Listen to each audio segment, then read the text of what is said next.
Dear students, आज हम geography का पहला लेक्चर पढ़ेंगे, लैटिट्यूड्स एंड लॉन्गिट्यूड्स। बिफोर कि हम इंडियन जियोग्राफी पढ़ें, हमें थोड़ा सा आइडिया होना चाहिए लैटिट्यूड और लॉन्गिट्यूड्स के बारे में, शेप ऑफ अर्थ के बारे में, साइज़ ऑफ अर्थ के बारे में, इक्विनॉक्स क्या होता है, सोल्स्टिस क्या होता है। ये थोड़ा सा मोटा मोटा आइडिया आपको पहले होना चाहिए, फिर तब जाकर आपको ईजी होगा जब आप इंडियन जियोग्राफी पढ़ोगे। तो दूसरा ये कि आपने मैप वर्क इसमें इम्पॉर्टेंट है। अगर आप मैप नहीं देखते हो, आप एटलस नहीं देखते हो, तो फिर जियोग्राफी पढ़ना न पढ़ना एक ही बात है। मैप वर्क इसमें बहुत ज़्यादा इम्पॉर्टेंट है। तो चलो शुरू करते हैं लैटिट्यूड्स एंड लॉन्गिट्यूड्स से। लेकिन उससे पहले हमें अर्थ का शेप पता होना चाहिए। देखिए, अर्थ जो है ना, अर्थ यहाँ पे आप देखते हो कि अर्थ अगर हम यहाँ पे इस तरह रखेंगे, ठीक है ना, इस साइड इसका ईस्ट आता है, इस साइड इसका वेस्ट आता है, इस साइड इसका नॉर्थ आता है, इस साइड इसका साउथ आता है। जब भी आप अर्थ की डायग्राम बनाओगे या कोई भी डायरेक्शन आपको बतानी होगी पेपर पे, तो आप हमेशा इसी तरह रखना, ईस्ट इस तरफ, वेस्ट इस तरफ, नॉर्थ इस तरफ और साउथ इस तरफ। अब जब आप अर्थ बना रहे हो तो वो भी आप इसी तरह रखोगे, ठीक है ना। अब अर्थ में क्या है कि ये जो यहाँ पे ये है ना नॉर्थ, इसको हम नॉर्थ साइड कहेंगे या नॉर्थ पोल कहेंगे इस एक्सट्रीम एंड को, और यहाँ पे इसको कहेंगे साउथ पोल, ठीक है। यहाँ पे आप देखते हो ये थोड़ा सा चपटा है, थोड़ा सा फ्लैटनेड है, पिचका हुआ है, और यहाँ से ये थोड़ा सा आउट बल्जड है। यूँ तो ये लगता है कि ये सेफियर है, लेकिन ये सेफियर नहीं है। इसको एक खास नाम दिया गया है जिसको बोलते हैं जियोइड। क्या बोलते हैं? जियोइड। अगर आपके एग्जाम में आएगा कि अर्थ की शेप क्या है, तो आपको लिखना है जियोइड, या फिर इसका दूसरा नाम भी है ओबलेट सेफरॉइड। यानी सेफियर नहीं है, ओबलेट सेफरॉइड है। अगर ये दो नाम आएंगे आंसर्स में तो आपको यही टिक करना है, ठीक है। दूसरा ये है कि इसमें बहुत सारी लाइन्स खींची हुई होती है। उसमें एक लाइन यहाँ से यहाँ तक आती है, इसको हम लॉन्गिट्यूड कहते हैं। लेकिन एक ख़ास लॉन्गिट्यूड है जिसको हम रेफरेंस मान के चलते हैं, तो इसका नाम हम कहते हैं प्राइम मेरिडियन या ग्रीनविच मेरिडियन, ठीक है। दूसरी लाइन इस तरह हॉरिजेंटल होती है फ्रॉम ईस्ट टू वेस्ट, ठीक है, इसको हम लैटिट्यूड कहते हैं। लेकिन ये लाइन जो है ना, ये लैटिट्यूड जो यहाँ पे ड्रा की हुई है, ये एक ख़ास लैटिट्यूड है जिसको हम रेफरेंस मान के चलते हैं, तो इसका नाम हम बताते हैं इक्वेटर, ठीक है। अब आपको प्राइम मेरिडियन और इक्वेटर का समझ आया किस तरह है। देखो फिर क्या है, फिर इसके अलावा भी इसमें लाइन्स होती है। लाइक लॉन्गिट्यूड सिर्फ यही एक नहीं होती है, ये इस तरह होती है, इस तरह होती है, ठीक है, इस तरह होती है, बहुत सारी लाइन्स होती हैं। और लैटिट्यूड यही इक्वेटर वाला नहीं होता है, ये इस तरह होता है, इस तरह होता है, इस तरह होता है, इस तरह, ठीक है। तो तब जाकर ये लाइन इसमें क्यों खींची गई है, लैटिट्यूड और लॉन्गिट्यूड्स क्यों बनाए गए हैं, अर्थ को मुख्तलिफ हिस्सों में क्यों तकसीम किया गया है, ताकि हम किसी प्लेस को लोकेट कर सकें। वो किस तरह करेंगे हम वो आगे देखेंगे, ठीक है। तो जो ये इक्वेटर है ना, जो यहाँ पे मैंने अभी ये बीचों बीच लाइन डाली थी, इक्वेटर इस अर्थ को दो मुकम्मल हिस्सों में, बराबर हिस्सों में बांटता है, डिवाइड करता है। इस वाले पोर्शन को हम कहते हैं नॉर्थर्न हेमिस्फीयर, इस वाले पोर्शन को हम कहते हैं साउथर्न हेमिस्फीयर, ठीक है ना। इक्वेटर के साउथ में साउथर्न हेमिस्फीयर, नॉर्थ में नॉर्थर्न हेमिस्फीयर, ठीक है ना। इस तरह जो ये प्राइम मेरिडियन है ना, प्राइम मेरिडियन, इसके ईस्ट वाले पोर्शन में ईस्टर्न हेमिस्फीयर और वेस्टर्न पोर्शन में वेस्टर्न हेमिस्फीयर। जो भी लाइन अर्थ को इक्वल पार्ट्स में डिवाइड करता है, दो इक्वल पार्ट्स में डिवाइड करता है, उसको हम ग्रेट सर्कल कहते हैं। तो इस हिसाब से जो इक्वेटर है ना, ये ग्रेट सर्कल है। क्या है? ग्रेट सर्कल है। जो ये प्राइम मेरिडियन है, ये भी ग्रेट सर्कल है। तो लॉन्गिट्यूड, ऑलमोस्ट हर एक लॉन्गिट्यूड अर्थ को टू इक्वल पार्ट्स में डिवाइड करता है, लेकिन हम यहाँ पे प्राइम मेरिडियन और इक्वेटर की बात करते हैं, इनको हम ग्रेट सर्कल्स कहते हैं, ठीक है। अब यहाँ पे एक इम्पॉर्टेंट बात है, देखो नॉर्थ से साउथ तक जो ये लाइन खींची गई है, ये डायमीटर है, ठीक है, सेम ये डायमीटर भी है। अब यहाँ से अगर हम ईस्ट टू वेस्ट भी एक लाइन डालेंगे, ये भी एक डायमीटर है, लेकिन इन दो डायमीटर्स में फ़र्क है। जो ये ईस्ट टू वेस्ट डायमीटर है, ये बड़ा है, जो नॉर्थ टू साउथ डायमीटर है, ये छोटा है। अब इससे हमें ये पता चल रहा है कि जो नॉर्थ टू साउथ अगर हम इस डायमीटर का रेडियस लेंगे वो कम होगा एज़ कम्पेयर टू जो हम रेडियस लेंगे फ्रॉम सेंटर टू ईस्ट और फ्रॉम सेंटर टू वेस्ट, ये बड़ा होगा। ठीक है, तो अब रेडियस अगर डिफरेंट होगा, आपको अब पूछा होगा क्वेश्चन में रेडियस ऑफ अर्थ क्या है, तो आप इस दो रेडियस का मीन लोगे तो वो कितना बनता है वो हम आगे देखेंगे। वो मीन रेडियस किसके बराबर है? 6371 किलोमीटर। ठीक है, अगर हम पोलर रेडियस देखेंगे वो कम है, अगर हम इक्वेटोरियल रेडियस देखेंगे वो ज़्यादा है, लेकिन अगर हम उसका मीन लेंगे वो 6371 किलोमीटर बनता है। शेप ऑफ अर्थ क्या है? जियोइड है या फिर ओवलेट सेफेरॉइड है। देखो जो ये अर्थ है ना, इस तरह अर्थ है। मैंने यहाँ से कहा कि जो नॉर्थ और साउथ पोल था, इस तरह इसके बीचों बीच एक एक्सिस हम कंसिडर करते हैं। इस तरह ये अर्थ है ना, ये इसी एक्सिस के अराउंड स्पिन करती है, घूमती है। किस डायरेक्शन में? इस डायरेक्शन में। इस डायरेक्शन को क्या कहते हैं? इस डायरेक्शन को कहते हैं एंटी क्लॉकवाइज डायरेक्शन। जिस तरह क्लॉक की सुइयाँ चलती है ना, ये उसके अपोजिट चलता है। इसकी जो रोटेशन होती है ना वो इसके अपोजिट होती है। ठीक है, एक तो अर्थ अपने इस एक्सिस के इर्द गिर्द इस एक्सिस के राउंड स्पिन करती है, घूमती है। ठीक है ना, तो जाहिर सी बात है अगर ये इसने शुरू किया, एक राउंड कंप्लीट करने में इसको कितना टाइम लग सकता है? हम अक्सर देखते हैं कि जो एक दिन एक रात होता है ना, ये हम ऐसे ही समझते हैं कि 24 आवर्स का है, लेकिन अगर हम एग्जैक्ट रोटेशन देखेंगे अर्थ क्या है, क्योंकि रोटेशन से ही दिन और शाम बनता है ना, दिन और रात बनती है ना, तो उस दिन और रात को हम क्या कंसिडर करते हैं? 24 आवर्स। लेकिन वो एग्जैक्ट 24 आवर्स नहीं होता है, बल्कि 23 आवर्स 56 मिनट्स और 4 सेकंड्स होते हैं। ठीक है, ये डायरेक्शन किस तरह होता है? मैंने पहले ही कहा था यहाँ से क्या डायरेक्शन है? ईस्ट, यहाँ से क्या है? वेस्ट।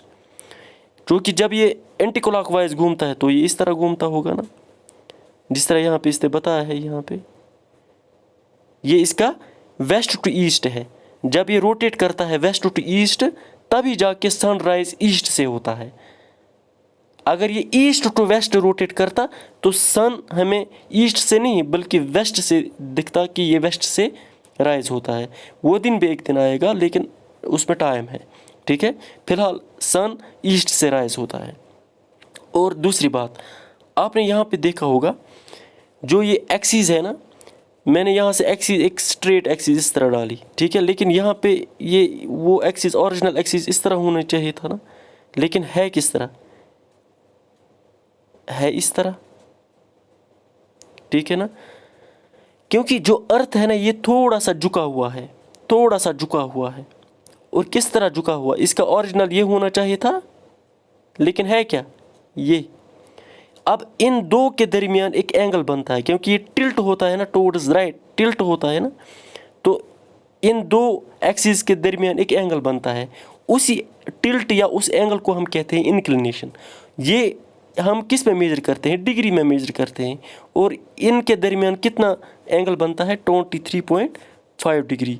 जो इसका ओरिजिनल एक्सिस और इसका नॉर्मल एक्सिस है, उन दो के दरमियान कितना एंगल बनता है? 23.5 डिग्री। उसी को हम इंक्लिनेशन कहते हैं। ठीक है, अब ये ऑर्बिटल टिल्ट क्या है ये मैं आगे बताऊंगा। देखो ये एग्जैक्ट शेप है अर्थ का, जैसे हमें बताया गया है ना, इस तरह अर्थ का शेप। ठीक है ना, ये तो रफ डायग्राम है यहाँ पे, लेकिन एग्जैक्ट तो ये शेप है। ठीक है, ये एग्जैक्ट शेप है इसका। देखो रेवोल्यूशन किस से कहते हैं? देखो यहाँ पे ये सन है ना। अब सन के इर्द गिर्द, या आप बच्चे को पता है कि अर्थ इसके इर्द गिर्द रिवॉल्व करती है, जिसको हम रेवोल्यूशन कहते हैं। ठीक है, अब मैंने ये कहा कि ये इसका नॉर्मल एक्सिस होना चाहिए था, लेकिन है ये एक्सिस, ये इसके साथ एंगल बनाता है जिसको हमने इंक्लिनेशन कहा। ठीक है, वो 23.5 डिग्री है। लेकिन यही अर्थ का जो ये अब ये ओरिजिनल एक्सिस है ना, ये वाला एक्सिस जो इसका है अभी, ठीक है ना, ये इस ऑर्बिटल प्लेन के साथ क्या बनाता है? ठीक है ना, जिस ऑर्बिट में ये घूमता है ना, उसके साथ ही क्या बनाता है? एंगल। उसको हम कहते हैं ऑर्बिटल टिल्ट। वो ऑर्बिटल टिल्ट कितना होता है? वही मैंने यहाँ पे आपको बताया कि वो मैं आगे बताऊँगा। वो 66.5 डिग्री है। ठीक है, क्योंकि अर्थ जो है ना, अर्थ इस सन के इर्द गिर्द एक एक इलिप्टिकल ऑर्बिट में घूमता है। ठीक है, इलिप्स किस तरह होता है, इलिप्स इस तरह होता है। ठीक है, इलिप्स कुछ इस तरह होता है। तो इस अर्थ का जो ये अब नॉर्थ साउथ है और जो ये ऑर्बिटल प्लेन है, ये आपस में कौन सा एंगल बनाते हैं, उसको हम ऑर्बिटल टिल्ट कहते हैं, वो 66.5 डिग्री है। अब आपको दो चीज़ें यहाँ पे पता चली, एक ये कि जो ये अर्थ है ये रोटेट करती है अपनी एक्सिस पे, दूसरा ये रिवॉल्व करता है सन के इर्द गिर्द। ठीक, अब यहाँ पे एक चीज़ आपको याद रखना है। देखिए, जब अर्थ यहाँ पे होता है ना, जब अर्थ यहाँ पे होता है तो सन की रेज उसके नॉर्थ पे नॉर्थ पे एग्जैक्ट नहीं पड़ती है, बल्कि नॉर्थ पोर्शन ऑफ जो अर्थ है वो एक्सपोज होता है टुवर्ड सन। और जब ये फिर इस तरह आता है ना, राइट, इस तरह आता है, इस तरह आता है, तो ये जो नॉर्थ की तरफ एक्सपोज्ड था ना अर्थ का पार्ट, ये अब थोड़ा सा ढकने लगता है, वो ये इसमें डार्क फेज आ जाता है। और इसका साउथ पोर्शन जो है ना, यहाँ से ये साउथ पोर्शन सन की तरफ एक्सपोज होता है। तो इसी तरह जब ये फिर यहाँ पे आके पहुँचता है ना, यहाँ पूरा का पूरा साउथ एक्सपोज्ड है टुवर्ड्स सनलाइट, लेकिन फिर इस तरह और आगे बढ़ता है और यहाँ पे पहुँचता है। यहाँ पे अब ये जो इसका नॉर्थ है वो फिर से उसकी तरफ सनलाइट पड़ती है, लेकिन जो इसका ये साउथ पोर्शन है, साउथ पोर्शन अब ख़त्म हो गया, साउथ पोर्शन की तरफ अब डार्कनेस है। और पूरा ये फिर यहाँ पे आता है, यहाँ पे फिर से ये नॉर्थ पे लाइट पड़ती है, लेकिन इसका साउथ पूरा डार्क में है। तो इसी तरह ये एक राउंड कंप्लीट करता है। एक राउंड कंप्लीट करने में हम अक्सर कहते हैं कि 365 डेज़, लेकिन ऐसा नहीं है। 365 डेज़ 6 आवर्स 9 मिनट्स और 9 सेकंड्स है। और यही हमें फिर एक लीप ईयर देता है, जब हम फिर 366 डेज़ उसको मान के चलते हैं। बाकी 4 साल या 3 साल हम 365 डे की मान के ही चलते हैं, क्योंकि 4 6 24 वो एक 24 घंटा बनता है, वो फिर हम 4 साल बाद ऐड करते हैं। ठीक है, अब इसकी स्पीड क्या है, जो ये राउंड करता है ना इस सन के इर्द गिर्द, जो ये घूमता है ना, इसकी स्पीड क्या हो सकती है? इसकी स्पीड 1 सेकंड में 30 किलोमीटर पर सेकंड इसकी स्पीड है, लेकिन एग्जैक्ट अगर बताना होगा 29.8 किलोमीटर पर सेकंड इसकी स्पीड है। आपको अंदाज़ा हो रहा है कि अर्थ सन के इर्द गिर्द कितना तेज़ घूमता है, ये हम सोच भी नहीं सकते हैं। 1 सेकंड में ऑलमोस्ट 30 किलोमीटर्स पर सेकंड ये घूमता है। अब अगर हमें एग्जैक्ट बताना होगा 29.8 किलोमीटर्स पर सेकंड। ठीक, देखो यहाँ पे हमें अब लैटिट्यूड और लॉन्गिट्यूड के बारे में जानना है। देखो, मैं यहाँ पे ये पोर्शन जो है ना इतना ही बनाऊँगा, अर्थ का ये पोर्शन बनाऊँगा। अर्थ का सेंटर होगा ना किसी जगह पे, मैं यहाँ पे ये मानता हूँ। ठीक है, अब अगर आप इक्वेटर पे हो, यहाँ पे आप इक्वेटर पे हो, ठीक है, इक्वेटर पे हो, और आप चाहते हो कि मैं थोड़ा सा या तो नॉर्थ की तरफ जाऊँ या साउथ की तरफ जाऊँ, जहाँ भी आप जाओ, से फॉर एग्ज़ाम्पल आप नॉर्थ की तरफ चले गए, आप यहाँ पे पहुँचे, तो इस यहाँ से यहाँ तक पहुँचने में अगर आप पहुँचोगे तो आपको ये मेजर करना है कि आप कितना डिस्प्लेस हुए इक्वेटर से। ये हमें इस सेंटर से पता चलता है। कैसे? अगर हम यहाँ से यहाँ तक हम इस तरह ड्रा करेंगे ना, तो इन दो लाइन्स के दरमियान एक एंगल बनता है, उसको हम कहते हैं एंगुलर डिस्टेंस। क्या कहते हैं? Angular distance. तो ये जो एंगुलर डिस्टेंस है ना, ये यहाँ पे इक्वेटर है, ये 0 डिग्री है इक्वेटर यहाँ पे। ये जो है ना, ये यहाँ पे ये एक और लैटिट्यूड बन गया। इस तरह यहाँ पे एक और, यहाँ पे एक और लैटिट्यूड बनेगा, यहाँ पे एक और लैटिट्यूड बनेगा।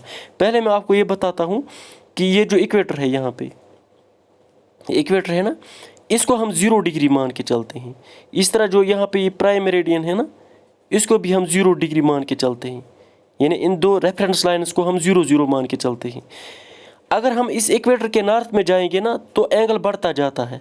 मैंने ये कहा ना, यहाँ से ये एंगुलर डिस्टेंस है। जब हम ऊपर जाएंगे तो ये 0 1 2 3 4 5 6 अप टू 90, ये जो नॉर्थ पोल है ना, ये एंड कहाँ पे होता है? अपने एक्सट्रीम पे, उस वहाँ पे होता है 90 डिग्री।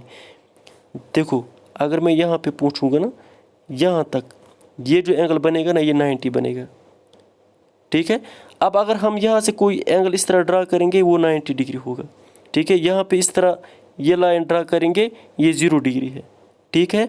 अब अगर यहाँ से यहाँ तक ये 10 डिग्री आ गया, अगर मैं ये लाइन खींचूंगा इस पे, ये 10 डिग्री आएगा, ये 10 डिग्री आएगा, ठीक है। इसी तरह अर्थ पे एक दो एंगल्स इस तरह होते हैं, दो एंगल इस तरह बनाते हैं। अगर ये नॉर्थर्न हेमिस्फीयर में बनाएगा तो इसको हम ट्रॉपिक ऑफ कैंसर कहते हैं, लेकिन उस एंगल का नाम हम क्या बताते हैं? 23.5 डिग्री नॉर्थ, क्योंकि हम नॉर्थ में जा रहे हैं ना। और इस तरह ये बनाएगा, देखो ये यहाँ से इस तरह यहाँ पे ये होगा 23.5 डिग्री नॉर्थ। ये फिर इसका जो ये इसको हम ट्रॉपिक ऑफ कैंसर कहते हैं। तो ये यहाँ पे अगर ये लैटिट्यूड हम ड्रा करेंगे, इस तरह बनेगा, ठीक है, ये इस तरह बनेगा। इसी तरह ये नॉर्थ में आ गया। अब अगर हम यही एंगल कहाँ से ड्रा करेंगे? अगर हम यही एंगल साउथ की तरफ ड्रा करेंगे, यहाँ तक, से फॉर एग्जांपल यहाँ से यहाँ तक यही एंगल है। कितना एंगल है? इस इक्वेटर के रेफरेंस, हमने इसको रेफरेंस मानना है ना, यहाँ से यहाँ तक कितना है? 23.5। तो ये भी 23.5 हम मान के चलेंगे। ये लाइन इस तरह ड्रा करेंगे। अर्थ सन के इर्द गिर्द इस तरह घूमता है कि सन की रोशनी डायरेक्ट अर्थ पे सिर्फ 23 degree north to 23 degree south पे गिरती है, बस डायरेक्ट सन रेज। फिर यहाँ से भी गिरती है, लेकिन ये वो स्लांट रेज होती है। वो किस तरह होता है वो फिर मैं बाद में बताऊंगा। लेकिन फिलहाल आपको ये मैं क्लियर करूंगा कि जो ये 23.5 डिग्री नॉर्थ है और 23.5 डिग्री साउथ है, ये इस तरह है और बीच में इक्वेटर है, ठीक। इसी तरह लॉन्गिट्यूड के साथ भी यही है। अब अगर हम लॉन्गिट्यूड को इस तरह बनाएंगे, देखो वहाँ पे मैं एंगल इस तरह, ये अर्थ इस तरह ड्रा करूँगा, और ये अब ये जो लाइन है ना, ये पूरा मेरिडियन है, ठीक है। अब कोई बंदा यहाँ पे था, ठीक है, अब वो चाहेगा मैं यहाँ पे आऊँगा, ये मैं इस तरह मेजर करूँगा ना, इससे इस तरह, तो फिर मैं एंगल ये लूँगा। अगर वो यहाँ पे है, वो यहाँ पे आएगा, तो मैं एंगल ये लूँगा, एंगल ये बनेगा। इस तरह अगर वो यहाँ पे होगा, ठीक है ना, तो ये एंगल बनता है थीटा, ये एंगल बनता है थीटा, अगर हम इस लाइन को 0 डिग्री मान के चलेंगे, ठीक है। तो ये है इस तरह लैटिट्यूड और लॉन्गिट्यूड जो है ना, ये एंगुलर डिस्टेंस होते हैं।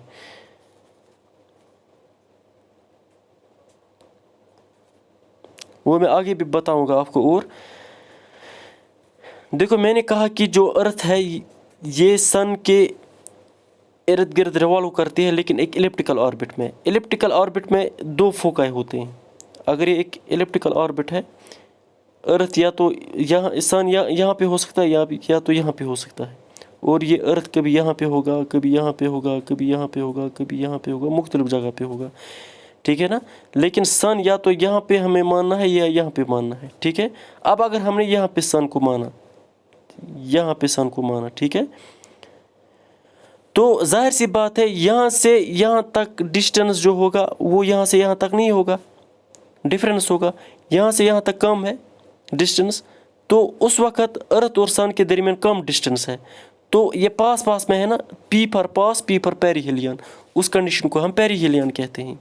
ये 3 जनवरी को हम एक्सपीरियंस करते हैं, ठीक है। 3 जनवरी को अर्थ सन के बहुत करीब होता है, बहुत पास में होता है 3 जनवरी को, इसलिए इसको पेरीहेलियन कहते हैं। और जब यहाँ पे होगा ना, ये सबसे दूर होगा, जब ये यहाँ से यहाँ तक होगा, ठीक है ना, ये दूर है ना, तो इसको हम कहते हैं एपिहेलियन, इस कंडीशन को। ये कंडीशन कब प्रिवेल होती है? जब 4 जनवरी होगा, ये इसका एग्जैक्ट डेट है, ठीक है ना, 4 जुलाई, ठीक है। जब ये पास में होता है तब कितना दूर, तब इसकी डिस्टेंस कितनी होती है? 147.1 मिलियन किलोमीटर। जब ये दूर होता है अर्थ और सन, तब इनकी डिस्टेंस 152.1 मिलियन किलोमीटर होता है, ठीक है। अब यहाँ पे मैंने इमेजनरी जो मैंने वहाँ पे कहा था कि ये एक अगर हम अर्थ मान के चलेंगे, यहाँ से प्राइम मेरिडियन है, यहाँ पे अर्थ का सेंटर है, ठीक है। कोई अगर या फिर इस तरह भी हम अर्थ को ले सकते हैं, ठीक है ना। तो अगर कोई यहाँ पे आ जाए, यहाँ से यहाँ की तरफ जाए, ठीक है ना, तो फिर मुझे ये निकालना होगा कि ये कितना डिस्प्लेस हुआ। ये मैं विथ रेस्पेक्ट टू ये centre, with respect to centre और विथ रेस्पेक्ट टू दिस, क्योंकि ये भी इसी लाइन पे आता है ना, ये पॉइंट इसी लाइन पे आता है ना, तो फिर मैं इस तरह मेजर करूँगा कि ये कितना डिस्प्लेस हुआ है। ये मुझे यहाँ से पता चलेगा, जितना ये डिस्प्लेस होगा वो मैं एंगल से मेजर करूँगा, ठीक है ना। फिर मैं देखूँगा, से फॉर एग्ज़ाम्पल ये 30 डिग्री है, फिर मैं इसको 30 डिग्री है, ठीक है। फिर मैं इसको यहाँ से इस तरह मेजर करूँगा, ये जो लाइन यहाँ से गुजरती है ना, ये 30 डिग्री ईस्ट है, क्योंकि ईस्ट की तरफ है ना, 30 डिग्री ईस्ट है। अगर यही बंदा यहाँ से होता और ये भी 30 डिग्री होता, लेकिन ये वेस्ट की तरफ है ना, फिर ये इस तरह होता, फिर ये इस तरह होता, एंगल इस तरह होता, ये यहाँ पे मैं ड्रा करता, तो ये इसको मैं कहता कि ये 3 डिग्री वेस्ट है, 3 डिग्री वेस्ट है। तो ये बात आपको समझ आई कि चाहे लैटिट्यूड चाहे लॉन्गिट्यूड जो है ये एंगुलर डिस्टेंस है, और ये हमें with respect to prime meridian या विथ रेस्पेक्ट टू इक्वेटर हमें निकालने पड़ते हैं। देखो यहाँ पे एक ख़ास बात आपको देखना है, जो लैटिट्यूड्स होते हैं ना, मैंने आपको कहा कि जो ज़ीरो लैटिट्यूड जिसको हम कहते हैं, उसका नाम हम क्या कहते हैं, इक्वेटर। ये अर्थ है, ये बीच टू बीच यहाँ से एक लाइन ड्रा की हुई है जो 0 डिग्री है, 0 डिग्री है, ठीक, इसको हम इक्वेटर कहते हैं। अब इक्वेटर के अगर हम नॉर्थ में जाएंगे, ये 1 2 3 4 5 6 7 और लास्ट तक, यहाँ तक आते आते ये 90 डिग्री आएगा, ठीक है ना। ये आप डिग्रीज़ में है, ये लाइन जो यहाँ पे ड्रा हो रही है डिग्रीज़ में हो रही है। जब मैं ऊपर ऊपर जाऊँगा, क्योंकि यहाँ पे जगह कम है, इसलिए मैं कुछ ही लाइन्स यहाँ पे ड्रा कर पा रहा हूँ। लेकिन इसी तरह अगर हम साउथ में जाएंगे, ये भी इसी तरह है। अब यहाँ से मैं थोड़ा मोर एस्थेटिक व्यू बताऊँगा। इन दो लैटिट्यूड्स के दरमियान जो डिस्टेंस होती है ना, वो इक्वल होती है। कितना होता है, 111 किलोमीटर होता है। कितना होता है, 111 किलोमीटर होता है इन दो लैटिट्यूड्स के दरमियान का डिस्टेंस, ठीक है। दूसरी बात यह है कि ये 0 है ना, ये 1 2 3 4 5 6 और यहाँ पे 90 डिग्री, ये 90 डिग्री बनता है लास्ट पे, नॉर्थ पोल पे। इसी तरह जब ये यहाँ से भी जाता है ना, 1 2 3, यहाँ साउथ पोल है ना, यहाँ पे भी ये 90 डिग्री बनता है लास्ट तक। अब अगर इसमें ये 90 डिग्री आई और ये 90, कितने हो गए, 180 और प्लस ये 0 डिग्री वाली, फिर कितने सारी लैटिट्यूड्स हैं, 181 लैटिट्यूड्स हैं। अगर आपको ये बताया जाएगा, पूछा जाएगा डिस्टेंस बिटवीन ये टोटल लैटिट्यूड्स कितने हैं, तो आप बताओ कि 181 लैटिट्यूड्स हैं टोटल। अब डिस्टेंस बिटवीन ईच लैटिट्यूड क्या है, मैंने अभी आपको कहा कि ये पैरेलल लाइन्स होती है एक दूसरे से, तो इनका डिस्टेंस फिक्स्ड होता है 111 किलोमीटर, 111 किलोमीटर, ठीक है। अब लैटिट्यूड 1 या 2 या 3 ये हम किस तरह ड्रा करते हैं, ये हम विथ रेफरेंस टू इक्वेटर, ये 0 लाइन जो है ना, इसी को मद्देनज़र रखकर हम ड्रा करते हैं, ठीक है। अब इक्वेटर कहाँ कहाँ से गुजरता है ये मैं आगे बताऊंगा आपको। फिलहाल आपको लैटिट्यूड का कॉन्सेप्ट क्लियर हुआ, ठीक है। इस तरह यहाँ पे देखो, यहाँ पे 85 डिग्री कहाँ पे आता है लैटिट्यूड, 75 डिग्री नॉर्थ कहाँ से आता है, 30 डिग्री कहाँ पे आता है, 0 डिग्री, इस तरह 20 डिग्री साउथ, 60 डिग्री साउथ, ये जो लास्ट पे ये पॉइंट है ना, ये 90 डिग्री साउथ है। इस तरह यहाँ पे भी ये पॉइंट आएगा ऊपर इस सर्कमफ्रेंस में, वो 90 डिग्री नॉर्थ होगा। इस तरह ये जो है ना, ये वाली लाइन, ये मेरिडियन है, प्राइम मेरिडियन, ये 0 डिग्री है ना। अब अगर हम ईस्ट में जाएंगे, देखो यहाँ पे इसने बताया है 10 degree east, 25 degree east, 45 degree east, इस तरह ये चलता चलता चलता जा रहा है। और ये मतलब पूरा ये लॉन्गिट्यूड्स कितने होते हैं, देखो ये एक सर्कमफ्रेंस में कितने एंगल बनता है, एक सर्कल में कितना एंगल होता है, 360 डिग्री। तो लैटिट्यूड्स भी कितने बनेंगे, 360 बनेंगे ना, जाहिर सी बात है। एक तो ये 0 डिग्री और फिर बाकी 359, ठीक है। इस तरह ये याद रखना है। और लॉन्गिट्यूड्स भी यही इमेजिनरी लाइन्स हैं, वर्टिकल लाइन्स है, क्योंकि इस तरह है ना, अगर ये इस तरह है, इस तरह लॉन्गिट्यूड, ये वर्टिकल लाइन है ना, तो इमेजिनरी लाइन है ये, तो अर्थ पे किसी ने इस तरह ड्रा नहीं की है, लेकिन ये हम पेपर पे ड्रा करते हैं कि अर्थ की डायमेंशंस को जहन में रखते हुए हम ये इमेजिनरी लाइन्स ड्रा करते हैं, चाहे वर्टिकल लाइन, चाहे हॉरिजॉन्टल लाइन्स, चाहे लॉन्गिट्यूड, चाहे लैटिट्यूड्स, ठीक है। तो ये भी एंगुलर डिस्टेंस है फ्रॉम प्राइम मेरिडियन, ठीक है। लेकिन अब यहाँ पे एक चीज़ आपको देखना है, ये एक लॉन्गिट्यूड बनी, दूसरी इस तरह बनेगी, तीसरी इस तरह बनेगी, इसी तरह यहाँ से एक और बनेगी। आपको लग रहा है कि ये जब ये साउथ पोल पे आ रहे हैं या नॉर्थ पोल पे आ रहे हैं, ये कन्वर्ज हो रही है एक पॉइंट पे, नॉर्थ पोल पे भी एक पॉइंट पे ये कन्वर्ज हो रही है और साउथ पोल पे भी, और बीच में इनका डिस्टेंस बढ़ते जा रहा है। और जब ये इस इक्वेटर के पोर्शन में आते हैं ना, उस वक्त इन दो लॉन्गिट्यूड्स के दरमियान मैक्सिमम डिस्टेंस होता है। वो डिस्टेंस कितना होता है, वो भी फिक्स्ड होता है 1.32 किलोमीटर, ठीक है। टोटल लैटिट्यूड लॉन्गिट्यूड्स कितने हैं, 360 degree. Least distance at poles, देखो मैंने पहले ही कहा ना कि ये कन्वर्ज होते हैं नॉर्थ पोल पे और साउथ पोल पे। जब ये कन्वर्ज होते हैं, ये एक पॉइंट पे कन्वर्ज होते हैं, तो इनका डिस्टेंस क्या रहता है, 0 डिग्री रहता है। तो इनका डिस्टेंस क्या रहेगा आपस में, यानी हर एक लॉन्गिट्यूड नॉर्थ पोल पे यहाँ पे एक पॉइंट पे आकर रुकती है, इस तरह साउथ पोल पे एक पॉइंट पे आकर रुकती है। तो वहाँ पे क्या ही डिस्टेंस रहेगा इनके दरमियान, कुछ नहीं, 0, ठीक। अब ये प्राइम मेरिडियन कहाँ कहाँ से गुजरता है वो हम आगे देखेंगे, ठीक। देखो इस तरह है, देखो ये है ना, ये लॉन्गिट्यूड है और ये इक्वेटर लैटिट्यूड है। देखो लैटिट्यूड बराबर है इनके दरमियान डिस्टेंस, देखो आप यहाँ 111 किलोमीटर, यहाँ 111 किलोमीटर है। लेकिन आप देखो यहाँ पे अगर आप देखेंगे ना, इसका डिस्टेंस क्या होगा दो लॉन्गिट्यूड्स का, कम होगा। यहाँ पे क्या होगा, ज़्यादा होगा। लेकिन यहाँ पे क्या होगा, ये है ना इक्वेटर, यहाँ पे सबसे ज़्यादा होता है। कितना होता है, 111.32 किलोमीटर, ये याद रखना है, ठीक है। अब देखो मैं आपको एक बात बताता हूँ, जो इंडिया है ना, इंडिया कहाँ पे आता है। अगर ये अर्थ है, ये प्राइम मेरिडियन है और ये इक्वेटर है। जो इंडिया है ना, इंडिया से इक्वेटर पास नहीं होता है, ठीक है ना प्राइम मेरिडियन पास होता है। तो फिर अर्थ जो इंडिया है ना, वो कहाँ पे आता है, ये इसका ईस्टर्न हेमस्फीयर है, ठीक है ना, और ये इसका नॉर्थर्न हेमस्फीयर है। जो इंडिया है ना, इंडिया कहीं यहाँ पे आता है, ठीक है, यहाँ पे इंडिया है किसी, यहाँ पे इस जगह पे। तो अगर आपको कोई कहेगा कि इंडिया कौन से लोकेशन में है, वो नॉर्थर्न हेमस्फीयर में है या साउथर्न में, नॉर्थर्न हेमस्फीयर में, ईस्टर्न हेमस्फीयर में है या वेस्टर्न में, ईस्टर्न में, तो नॉर्थ ईस्टर्न हेमस्फीयर में इंडिया लाई करता है। देखो प्राइम मेरिडियन 8 कंट्रीज से गुजरता है, इस तरह इक्वेटर 13 कंट्रीज से गुजरता है। देखो ये इक्वेटर है,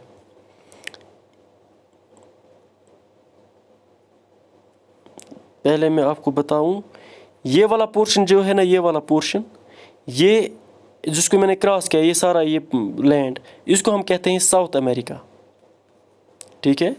ये दूसरा डायग्राम है, ये अब वो हम ग्लोब की तरह हम बनाते हैं। ये अगर हम फ्लैट पेपर पे बनाएंगे तो इस तरह पूरे वर्ल्ड का नक्शा बनता है, ठीक है। ये वाला पोर्शन जो है ना, ये वाला पोर्शन, इसको हम अफ्रीका कॉन्टिनेंट कहते हैं। ये साउथ अमेरिका था ना, ये अफ्रीका है, ठीक। हमारा जो इंडिया है ना, वो यहाँ पे है। और जो इसका ये है ना, ये कौन सा पोर्शन है, जो यहाँ पे ये थोड़ा है ना, ये श्रीलंका है। जो यहाँ पे ये है, ये इंडोनेशिया है, इसको हम साउथ ईस्ट एशिया भी कहते हैं, ठीक है। ये ऑस्ट्रेलिया है, ठीक। यहाँ पे नॉर्थ अमेरिका है, ठीक। ये एशिया है। तो ये आपको जहन में रखना है। फिर उसके बाद आपको मैप वर्क इसमें बहुत ज़्यादा इम्पोर्टेंट है, तब जाकर आपको क्लियर कंसेप्ट होगा कि इक्वेटर कहाँ कहाँ से गुजरता है। आपको कंट्रीज़ के बारे में पता होना चाहिए, कौन सी कंट्री कहाँ पे है, ठीक। देखो ये जो यहाँ पे कंट्री है ना, ये इसको हम इक्वेडोर कहते हैं। इसी के नाम पे इसका नाम इक्वेटर पड़ा है, ठीक है।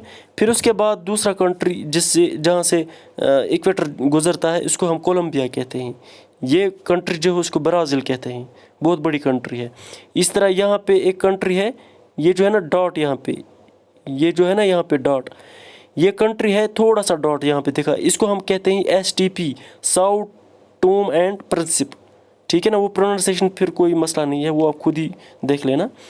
और फिर यहाँ से ये जो है ना, ये इसको हम कॉन्गो कहते हैं, इसको गैबन कहते हैं, इसको DRC कहते हैं, डेमोक्रेटिक रिपब्लिक ऑफ कॉन्गो, यानी इसका नाम क्या है, DRC। और फिर ये जो यहाँ पे है ना, इसको हम उगांडा कहते हैं।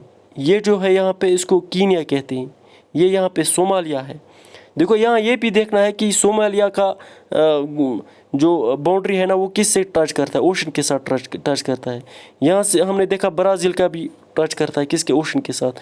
इस तरह यहाँ से इक्वेडोर का भी करता है। तो ये भी आपको जहन में रखना है। देखो यहाँ पे जो ये कंट्री है ना, ये इसको हम क्या कहते हैं, मालदीव्स।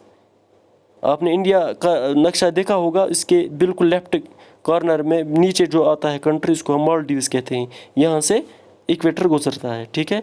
और फिर यहाँ से हमारा जो अंडमान और निकोबार है ना, यहाँ से, और इसके अगर हम बिल्कुल साउथ में जाएंगे तो यहाँ पे ये जो कंट्री है, ये जो पैरेट कलर का है यहाँ पे, ये कौन सा कंट्री है, बहुत सारे आइलैंड से, इसको हम इंडोनेशिया कहते हैं, यहाँ से भी गुजरता है।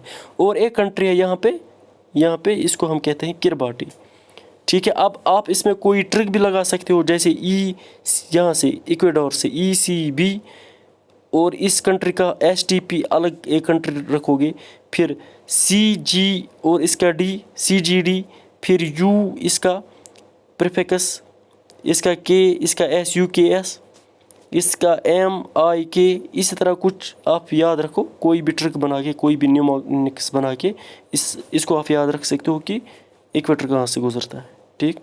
इसी तरह यहाँ पे इसके लिए मैंने ट्रिक यहाँ पे लिखी है, प्राइम मेरिडियन कहाँ से गुजरता है, TUM तुम ऐसे सा, तुम ऐसे भी सब, तुम सब, F फ्रांस, G गए, तुम सब फ्रांस गए, T for Togo, U for United kingdom, Mali, Spain, Algeria, Burkina Faso, France, गाना। देखो अब इस जो यहाँ से लाइन गुजरती है ना, देखो ये जो है ना, ये 1 यही है जिसको हम ये UK है, यहाँ से ये लाइन गुजरती है, पहले यहाँ से गुजरती है। वहाँ पे एक लेबॉर्ट्री है जिसको हम ग्रीनविच लेबॉर्ट्री कहते हैं, ये इसी यूनाइटेड किंगडम में है, लंदन में है। इसी के नाम पे इसका नाम ग्रीनविच मेरिडियन पड़ा है, क्योंकि ग्रीनविच वहाँ पे लंदन में एक जगह है, ठीक है। तो इसी तरह फिर यहाँ से ये फ्रांस है, यहाँ से ये स्पेन है, यहाँ पे कौन सा कंट्री है, एक मिनट, ये कौन सा कंट्री है, 5th वाला कंट्री कौन सा है, माली, हाँ माली कंट्री है। इस तरह यहाँ से 6, 7 और 8, ये कौन सी कंट्री है, यहाँ पे ये 8 वाला कंट्री जो है ना, इसको हम कहते हैं टोगो, ठीक है। ये गाना, इस तरह न 6 वाला गाना, ठीक है, 7 वाला गाना, 6 वाला बुर्किना फासो, ठीक है। और जो 5 है ना यहाँ से, ये माली। तो ये आपको इसी ऑर्डर में याद रखना है, ठीक। प्राइम मेरिडियन 8 कंट्री से पास करता है। मैंने ये भी इसके साथ लिखा है, BSF, बुर्किना फासो यहाँ से गुजरता है, स्पेन से गुजरता है, फ्रांस से गुजरता है, BSF, GAM, गाना, अल्जीरिया एंड माली, फिर टोगो एंड यूनाइटेड किंगडम्स, ठीक है। अब यहाँ से एक और कंसेप्ट आएगा,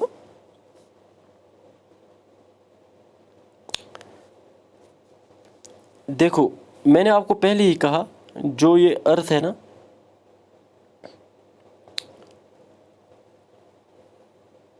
यहाँ से एक ये आप प्राइम मेरिडियन समझो, यहाँ से प्राइम मेरिडियन है, ठीक है। जो ये प्राइम मेरिडियन एक लॉन्गिट्यूड है ना, लॉन्गिट्यूड हमें टाइम का पता देता है, लॉन्गिट्यूड हमें टाइम का बताता है कि टाइम किस जगह पे क्या है, ये हमें कौन बताता है, लॉन्गिट्यूड बताता है। तो लैटिट्यूड क्या बताता है, लैटिट्यूड हमें ये बताता है कि इक्वेटर से एक साल में इक्वेटर पे सन 2 बार आता है। तो अब इक्वेटर बहुत इंपॉर्टेंट प्लेस है ना, बहुत इंपॉर्टेंट है ना। इक्वेटर से कौन जगह कितना दूर है वो हमें लैटिट्यूड से पता चलता है। यहाँ पे इक्वेटर है ना, इसे कौन जगह कितना दूर है, क्योंकि यहाँ पे 2 बार, एक साल में 2 बार सन आता है। यहाँ पे डायरेक्ट सन रेज 2 बार पड़ती है, ठीक है। तो यहाँ से कोई भी जगह कितना दूर है ये हमें लैटिट्यूड से पता चलेगा।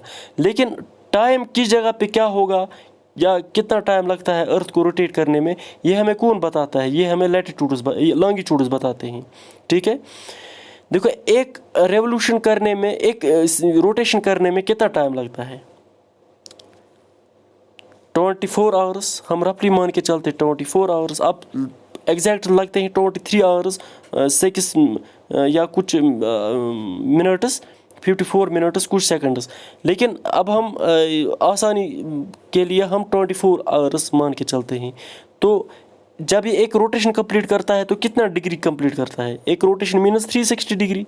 तो ये हम इक्वेट कर सकते हैं 360 डिग्री के साथ, आराम से कर सकते हैं ना। तो यहाँ से हमें क्या निकलेगा कि एक आवर में कितना डिग्री रोटेट करता है अर्थ। एक घंटे में 15 डिग्री रोटेट करता है अर्थ, ठीक है।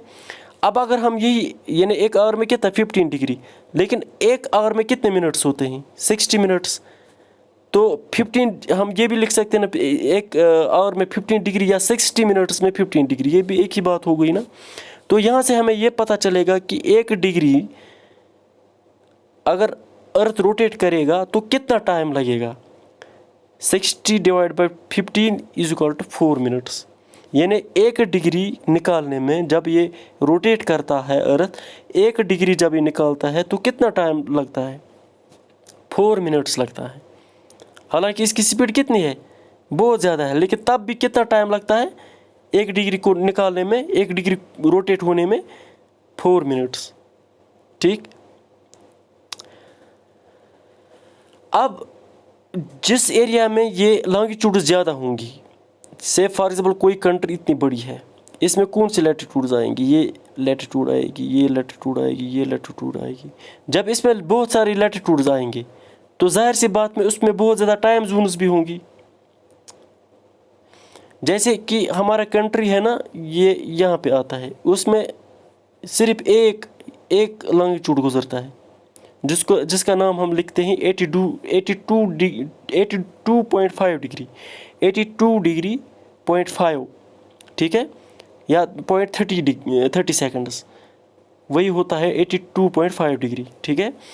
तो सिर्फ एक ही लॉन्गिट्यूड इंडिया से गुजरता है, तो उसी को हम स्टैंडर्ड टाइम समझते हैं। हम अपनी घड़ी उसी लॉन्गिट्यूड के हिसाब से अपनी घड़ियाँ रखते हैं, ताकि हमें पता चले कि, वरना अगर हम ये जो इंडिया है ना, वो कुछ इस तरह है। देखो, जो बंदा यहाँ पे होगा अरुणाचल प्रदेश में, और जो बंदा यहाँ पे होगा राजस्थान में, इनके दरमियान पता है कितना फ़र्क है? 2 घंटे का फ़र्क है, ठीक है ना।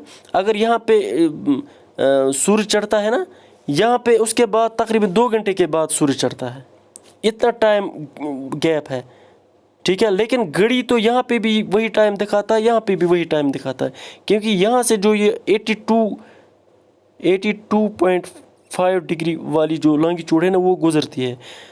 चाहे बंदा अरुणाचल प्रदेश में हो, चाहे वो राजस्थान में हो, दोनों ने इसी लॉन्गिट्यूड को रेफरेंस मान के अपनी घड़ियाँ टाइम पे रखी है, ठीक है।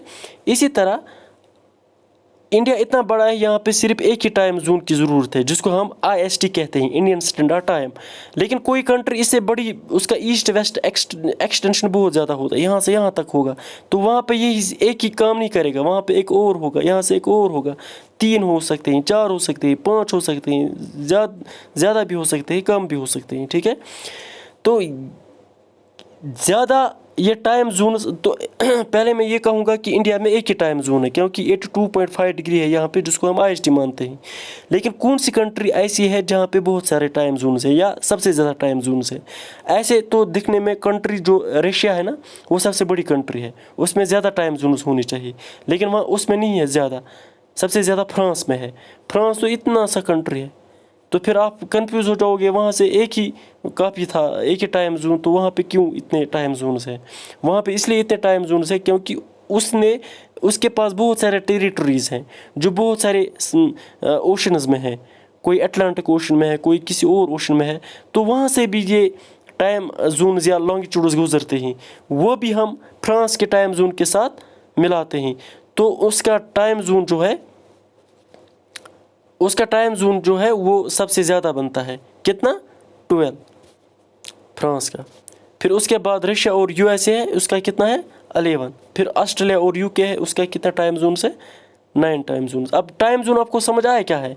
यानी कि एक कंट्री में कितने लॉन्गिट्यूड्स गुजरते हैं, लेकिन स्टैंडर्ड लॉन्गिट्यूड्स कितने गुजरते हैं। तो फ्रांस में 12 गुजरते हैं, सबसे हाईएस्ट। ठीक है। इंडिया में कितने गुजरते हैं? सिर्फ एक, कौन सा? 82.5 डिग्री। हमें वही ज़्यादा इंपॉर्टेंट याद रखना है। ठीक है। लेकिन ये याद रखना है कि फ्रांस में सबसे ज़्यादा है, कितना? 12 टाइम जोन्स है। इंडिया में कितना है? सिर्फ 1 टाइम जोन है।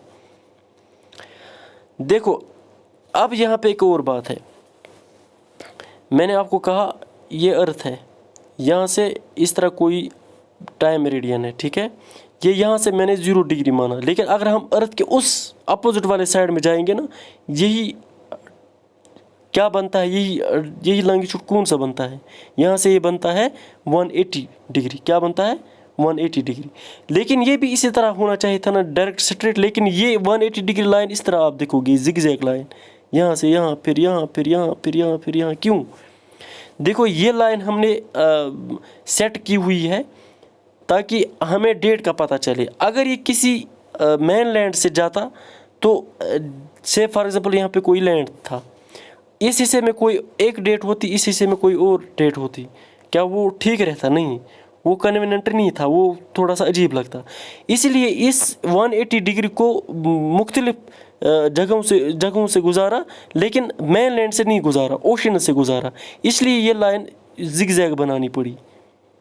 अब आई बात समझ, क्यों इसको इस तरह क्यों बनाया है, जिगजैग क्यों बनाया है?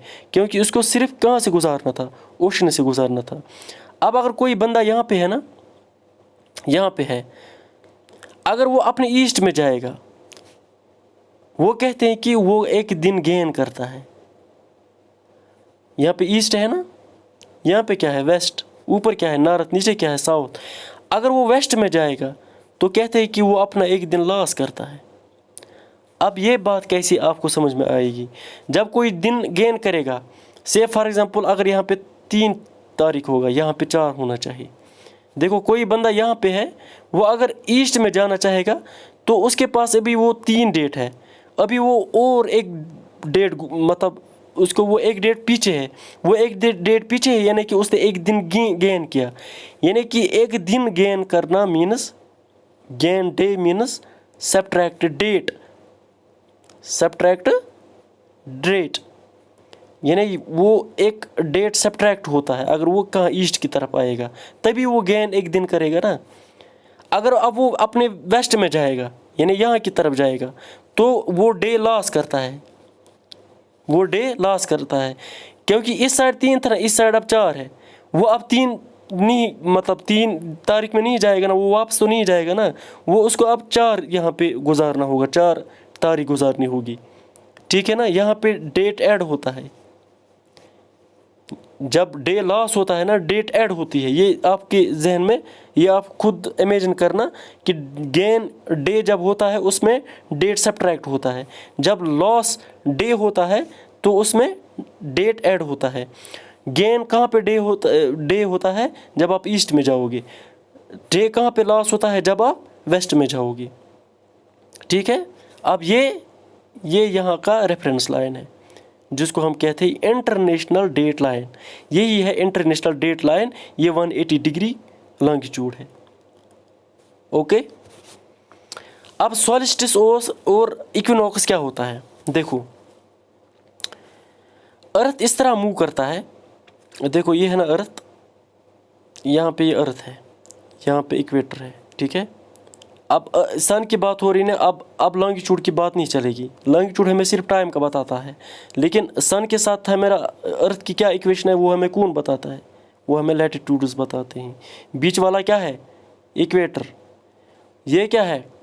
इसको हम कहते हैं, जो ऊपर वाला है ना, इसको हम कहते हैं ट्रॉपिक ऑफ कैंसर। क्या कहते हैं?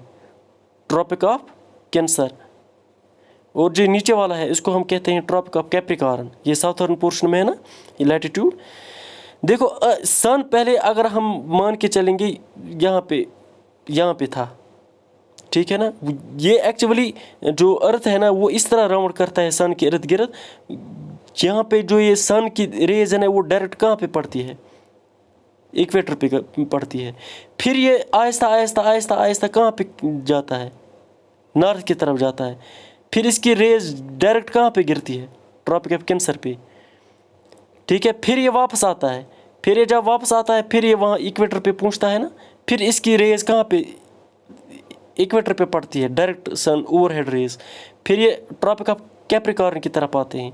फिर यहाँ पे आता है ना, फिर इसकी रेज किस पे पड़ती है? डायरेक्ट ट्रॉपिक ऑफ कैप्रिकॉर्न पे। उससे आगे न बिल्कुल नॉर्थ की तरफ जाता है सन, न साउथ की तरफ जाता है। अब आप कहोगे कि नॉर्थर्न पोल और साउथर्न पोल पे फिर लाइट कैसे आती है? वो इस तरह आती है क्योंकि यहाँ पे डायरेक्ट रेज पड़ती है, लेकिन यहाँ पे स्लॉन्ट रेज पड़ती है। इस तरह यहाँ पे स्लॉन्ट रेज पड़ती है, ठीक।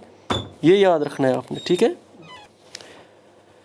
अब हमें ये देखना, अब हमें ये क्लियर हुआ कि जो ये सन है ना, ये इस अर्थ के tropic of cancer to tropic of Capricorn जाता है। लेकिन जो इक्वेटर है ना, इस पर एक साल में 2 मरतबा ओवरहेड सन रेज आती हैं, ठीक है।